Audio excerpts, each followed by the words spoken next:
Ce site est encore en cours de fouille et vous avez trouvé les vestiges de plusieurs bâtiments en bois. Mais justement, quels sont ces vestiges? Alors justement, il ne reste rien de ces bâtiments en bois. Après 2000 ans, le bois a pourri depuis longtemps. Bien sûr. Donc il faut retrouver les endroits où ont été enfoncés les poteaux, les trous dans lesquels ont été enfoncés les poteaux.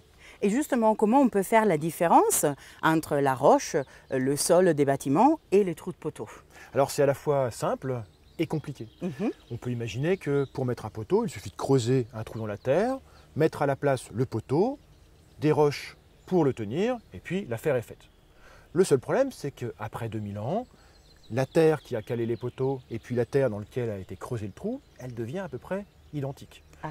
Donc il faut quelques trucs pour pouvoir identifier ces deux terres différentes. Alors la première, elle est assez évidente, c'est la question de la dureté.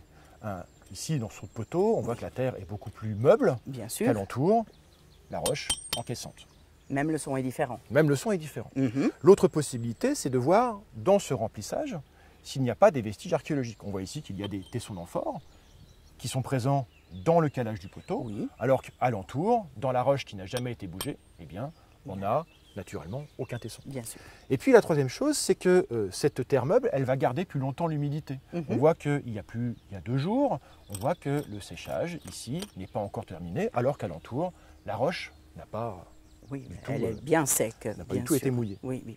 Et du coup, on va combiner tous ces éléments pour positionner aussi chaque trou de poteau sur un plan. Oui, sauf que ce poteau-là, c'est un poteau parmi les 100 qui portaient la grande construction qu'on est en train de fouiller. Ah oui. Donc il faut non seulement identifier le poteau, le fouiller, le dessiner, le replacer sur un plan et puis le dater. Parce qu'il n'y a pas qu'un seul bâtiment au même endroit, il y en a plusieurs. Qui se sont superposés les uns aux autres. Qui se sont superposés, qui se sont imbriqués les uns dans les autres. Voilà. Mais c'est des grands bâtiments monumentaux qu'on a ici. Alors on a ici un grand bâtiment qui fait 40 mètres sur 40 mètres, une grande esplanade, très certainement un bâtiment public. C'est très intéressant tout cela. Merci beaucoup Pierre. Je t'en prie Chiara. Et la suite au prochain épisode.